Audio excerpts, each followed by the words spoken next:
hear the Kimi Räikkönen 2006 McLaren F1 car. And I'm not talking about the McLaren F1 that I've shown you before, which is a road car or a race car with fenders. Sorry, but I've always found it a little confusing that they made a road car and named it the F1 when they'd already been participating in F1 as a sport, which looks like this, for decades. And I really do like the McLaren F1 as a car. It's wonderful, really cool. Just ask Rowan Atkinson, he's crashed 2 of them. Or crashed 1 of them twice, I'm not really sure. And he's a fantastic driver, so that just tells you how difficult that car is to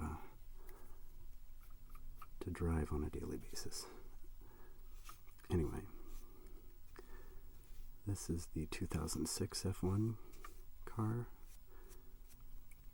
from McLaren and Kimi Räikkönen, who's possibly one of the best liked drivers, certainly now. I don't know if all time, but you know, he's just a no BS, likable kind of guy, you know, not interested in playing politics. He just wants to drive, and he's fast, or at least he used to be really fast back in this sort of day.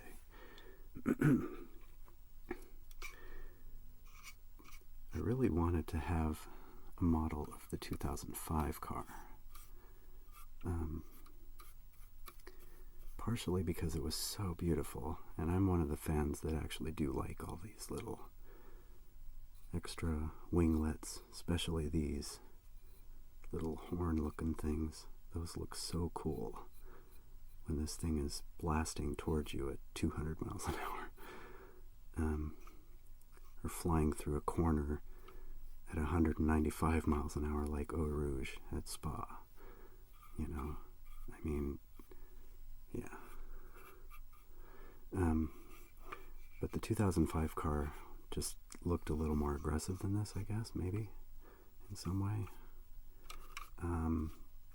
I also wanted a copy of that car because if they had had just a slight bit better reliability, he could have won the championship in that car.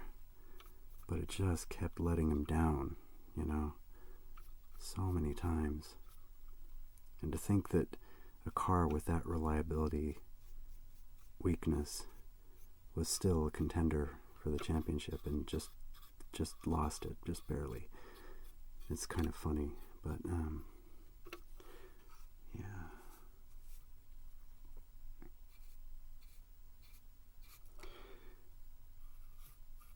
These are definitely from a different era. 2006 was the year that I believe it was 2006, that they stopped using the V10 engine and switched to the V8. And it was still very high revving, had a really nice scream sound to it. But the V10 just had a much more, I don't know, the sound was just more, I guess, more interesting because the V8 pretty much produces just an octave. So you hear the engine tone and then you hear the exhaust note exactly 1 octave above it. There's some other, you know, interesting harmonics, but mainly that's what you hear. And by the time I actually got to see a race weekend in person, which was the next year after this, 2007, was also, you know, it sounded great, don't get me wrong. The V8s are definitely more interesting to listen to than what we have today, but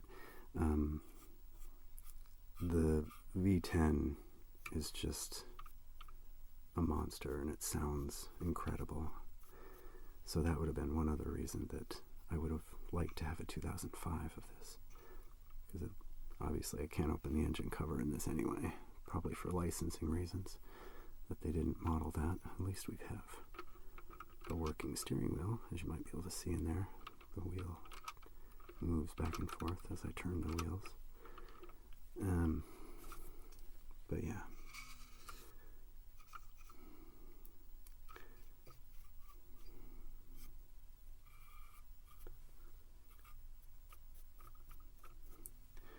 I actually do like the look of these groove tires too. I know that obviously grooves are specifically there to reduce grip, which is one of those weird counterproductive things that F1 did to try to slow the cars down. They're always doing stuff like that with the regulations, you know, slicks, no slicks, back to slicks, changing the width of the tires, giving them narrow tires, giving them wider tires, changing the width of the cars, you know. They're constantly fiddling with the rules to try and micromanage, you know, because the engineers are always getting smarter and figuring out ways to make the cars quicker all the time, just quicker. Formula One management seems to feel the need to constantly find ways to slow the cars down. So they, you know, and some of which is good, you know, sporting regulations do need to be slightly tweaked. But in some ways they kind of don't, you know. You can't make such changes that from then, you know, a season or from then on, it's like you want an asterisk by everything that's written in the books because, oh, this is the year they decided to do this, they decided to do that, ban this, ban that. Yeah. But meanwhile, the engineers and the drivers are always pushing to go faster. And so a lot of the regulation changes they make in this, from one year to the next, the engineers just figure out ways to recover all the speed they lost and end up being faster anyway. So yeah, it's part of the fascination of Formula One as a sport, I guess.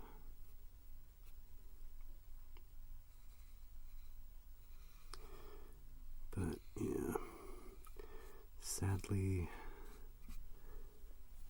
I pretty much haven't even been watching Formula One this year at all.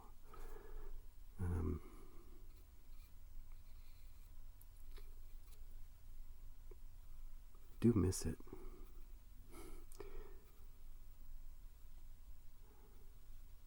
I'd say in the years around, let's say 08, 09, some in 07, I mean, I consumed every bit of F1 on TV that I could possibly find. I would stay up late or get up early to watch all of the sessions on TV live, wherever they were being broadcast in the world. So I was staying up till 3 in the morning, getting up at 5 or 6 in the morning, whichever time zone they happened to be in. And I watched every practice, every qualifying session, and every race. And it was very fulfilling. But somewhere, some of that excitement, I think, kind of got lost.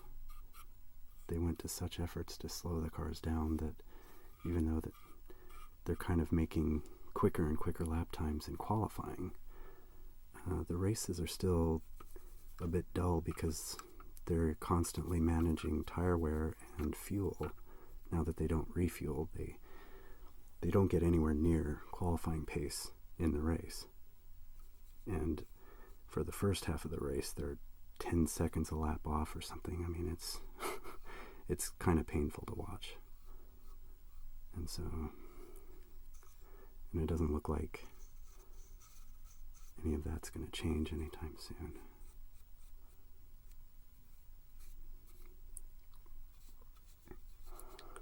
And I won't go into too much about, you know, how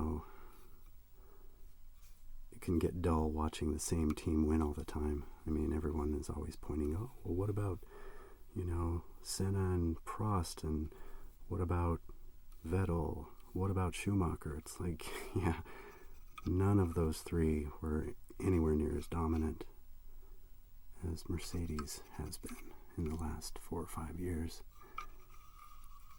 You think of the number of times the Mercedes team has finished not only winning the race, but in 1-2.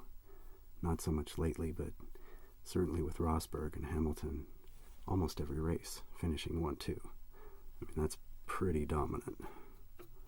You do that one season, and then the next season, and the next season. Yeah. Anyway, the real point for me is that none of that would bother me at all if the cars were fun to watch, and if they were really, really pushing, not just in qualifying, but during the race too. So when all of that's going on and it's just not exciting to watch the cars do laps because they're quiet and they're slow. So, yeah, that's kind of led me away from really, I think this year was the first season that I just told my DVR to stop recording the races. So, just haven't gotten around to even watching them. If they happen to be on a TV where I'm, at the gym, sometimes they were showing the races at night. So I would catch a little here and there, but, I'd kind of watch between sets and then go back to working out. So, yeah, that's too bad. I kind of miss it. But, I don't know. Thankfully, there are lots of very good YouTube channels that are uploading content, not only past races and so on, but current either historic races or historic just car events at different tracks. They just bring out the old cars and do laps, and just watching and listening to that, feeds my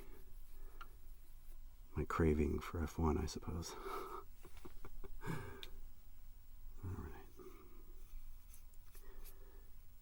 Well, that was just a little ramble and just enjoying another look at this old F1 car. Can't believe I'm saying that old, but it's, 12 years now.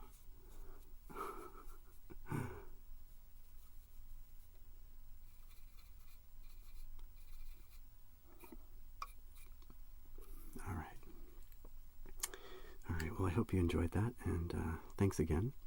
And I hope I'm going to be making more videos when I have some time and some peace and quiet. So, thanks again, and we'll see you on the next one. Bye-bye.